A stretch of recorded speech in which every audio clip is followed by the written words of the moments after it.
بغیر نے تجھ کو ہمدن کرم بنایا۔ بسم اللہ الرحمن الرحیم۔ بسم اللہ الرحمن الرحیم۔ پچھلے سبق میں آپ کو مرکب غیر مفید کے بارے میں بتایا کہ مرکب غیر مفید ہمیشہ جملے کا جز ہوگا، یعنی جملے کا جز ہوتا ہے۔ جیسے آپ نے کہا غلام و زیدن، زید کا غلام، تو یہ جملہ نہیں ہے۔ جملہ کیوں نہیں ہے؟ اس لیے نہیں ہے کہ جملے کی تعریف میں پڑھا تھا کہ جملہ اسے کہتے ہیں کہ کہنے والا کہہ کر خاموش ہو، سننے والے کو خبر یا طلب معلوم ہو۔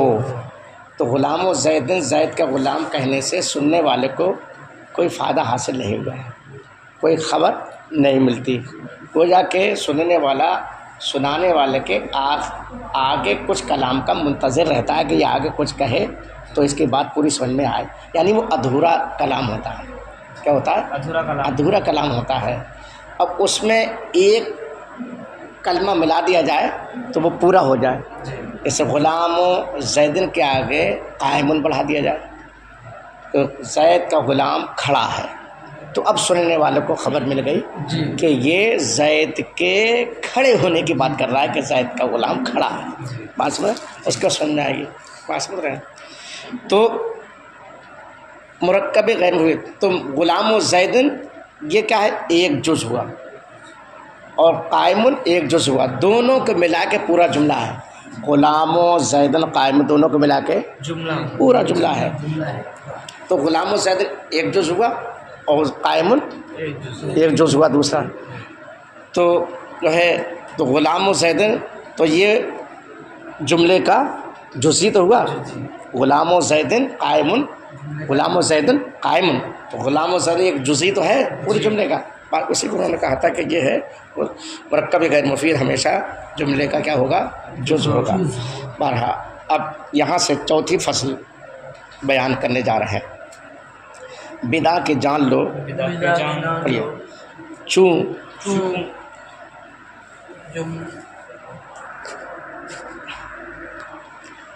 ہاں فصل سے ہے نا، فصل سے ہے جی۔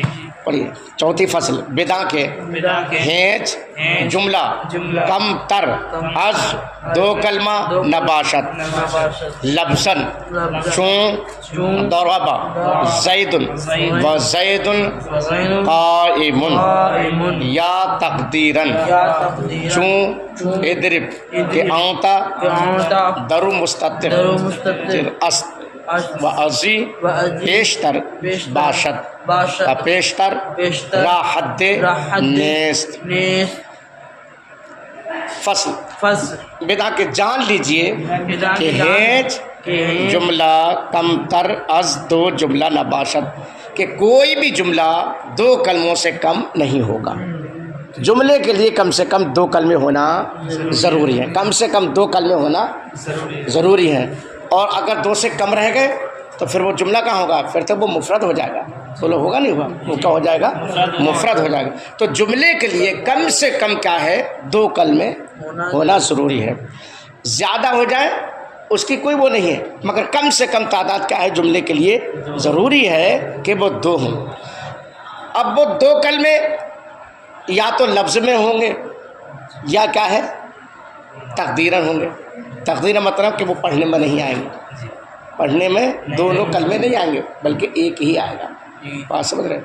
اسی کو انہوں نے کہا بدا کے ہیں جملہ کم تر از دو کلمہ نباشت لفظاً، جان لو کہ کوئی بھی جملہ دو کلموں سے کم نہیں ہوگا لفظاً، لفظاً ہو چاہے لفظاً ہو، جیسے ضرب زید، زید نے مارا، و زید قائم، اور زید کھڑا۔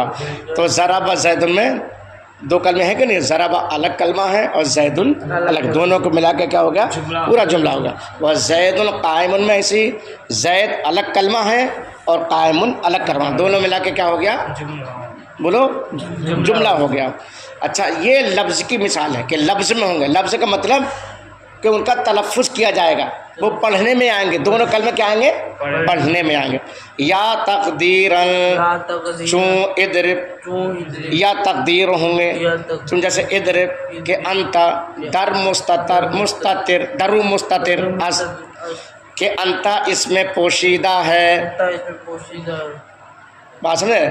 تو یعنی انہوں نے کہا کہ جملہ دو کلمے سے کم نہیں ہوگا، اب وہ دو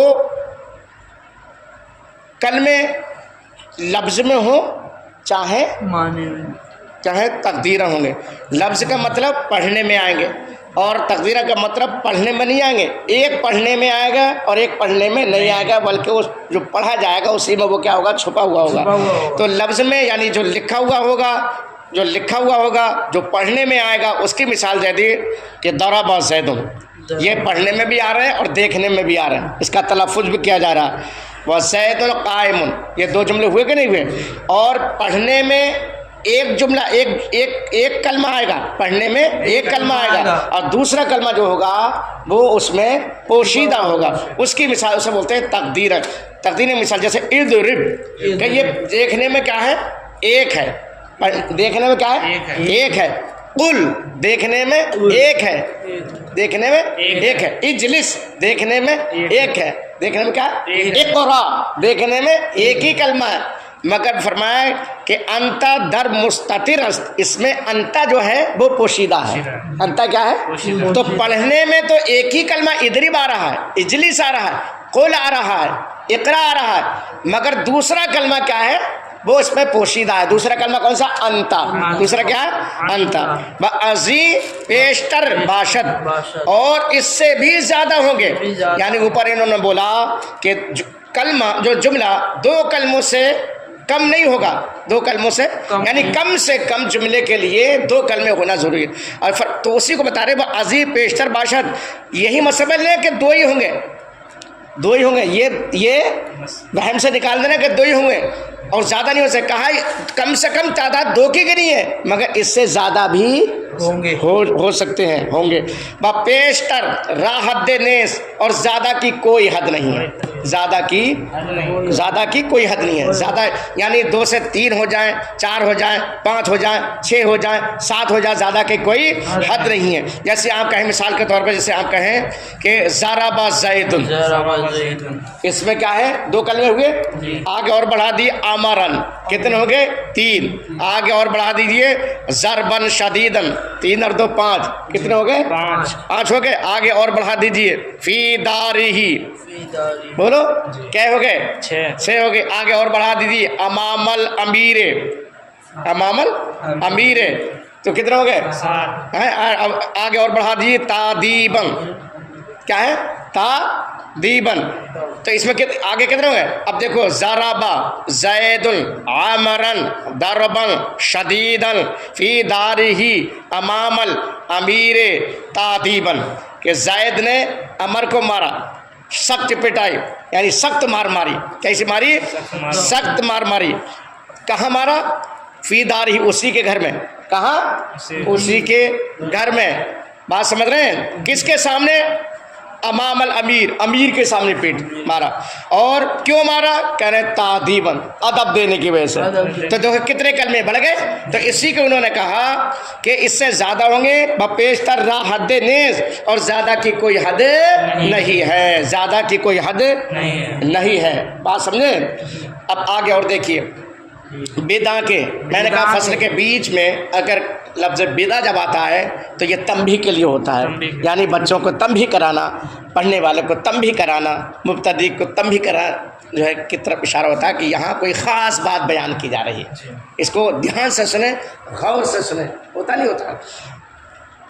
جان لو چون کلمات جملہ بسیار باشد، کہ جملے کے کلمات بہت ہوں گے۔ جب جملے کے کلمات بہت ہوں تو کہہ رہے ہیں اسم فعل حرف، یعنی اسم فعل اور حرف، را با یک دیگر تمیز بایت کردن، جب جملے کے کلمات بہت ہو جائیں تو اسم فعل اور حرف کو ایک دوسرے پر تمیز کرنا چاہیے، امتیاز کرنا چاہیے، فرق کرنا چاہیے، و نظر کردن اور غور و فکر کرنا چاہیے کہ معرب است یا مبنی، معرب ہے یا مبنی ہے، عامل است یا معمول، عامل ہے یا معمول ہے، بایت دانستن کے تعلق کلمات با یک دیگر چگونا چگونا است، اور جاننا چاہیے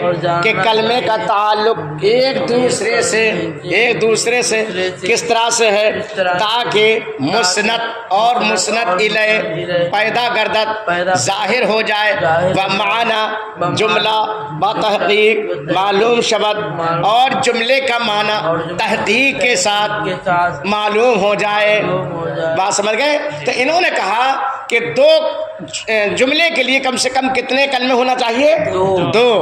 دو سے 3 ہو جائیں، 4 ہو جائیں، 5 ہو جائیں، جب زیادہ ہو جائیں، انہوں نے کہا جب کلمے کے جو ہے جملے کے کلمات جب زیادہ ہو جائیں تو اس میں یہ پہچان کریں کہ اس میں اسم کون سا ہے اور فعل کون سا ہے اور حرف کون سا ہے، الگ ان میں پہچان ہے۔ اس میں کیا پہچان ہے کہ اس میں اسم کون سا ہے، اس میں کیا ہے فعل کون سا ہے، اور اس میں حرف کون سا ہے، اور پھر اسم ہے تو معرب کون ہے اور مبنی کون ہے، معرب کون ہے مبنی کون ہے، اس کی پہچان کریں، اور پھر اس میں دیکھیں کہ اس میں عامل کون ہے اور معمول کون ہے، ان میں کون کون کلمات، کون کون حرف عمل کرنے والا ہے، اور کون عامل بن رہا ہے، کون معمول بن رہا ہے، کون عمل کرنے والا ہے، کون معمول ہے، یعنی کون کون اس میں عمل کرنے والا ہے اور کون کون عمل نہیں، یعنی عمل لینے والا ہے، یعنی جس پر عمل کیا جائے، اس طرح تاکہ، اور دوسرا یہ بھی جاننا چاہیے کہ کلمات کا تعلق ایک دوسرے کے ساتھ کس طرح سے ہے،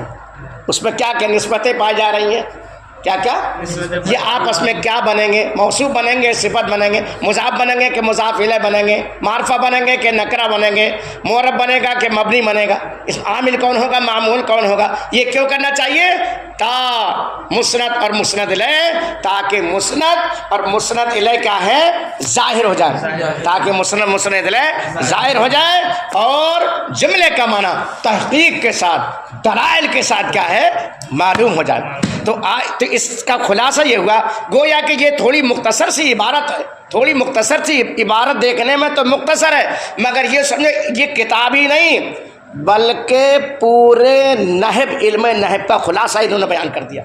کیا بیان کر دیا کہ اگر عبارت میں پڑھنے والے کو اگر یہ پہچان ہو جائے کہ اسم کون ہے، فعل کون ہے، حرف کون ہے، اور اسم ہے تو کون سا اسم ہے، معرب ہے کہ مبنی ہے کہ معرفہ ہے کہ نکرہ ہے کہ مضاف ہے، مضاف بن رہا ہے کہ مضاف الیہ بن رہا ہے، اس میں عامل کون ہے، معمول کون ہے، اور ایک کلمے کی دوسرے کلمے سے کس طرح کی نسبت پائی جا رہی ہے، مسند کون ہے، مسند الیہ کون ہے، تو سمجھ لو کہ اس کو تحقیق کے ساتھ جملے کا معنی بھی آ جائے گا، جب معنی آ جائے گا جملے کا تحقیق کے ساتھ، جب معنی اس کو معلوم ہو جائیں گے، پتہ چل جائے گا، تو اس کو پھر علم نحو کیا ہے اچھی طرح سے علم نحو میں اس سے جانکاری ہو جائے گی۔ پھر عربی پڑھنے میں عربی کے قواعد جب اس کو اچھی طریقے سے جب ان میں اس کو پہچان ہو جائے گی، اس کے گرامروں میں اور اس کے معرب اور مبنی ہونے میں اور عامل اور معمول ہونے میں، تو پھر جو ہے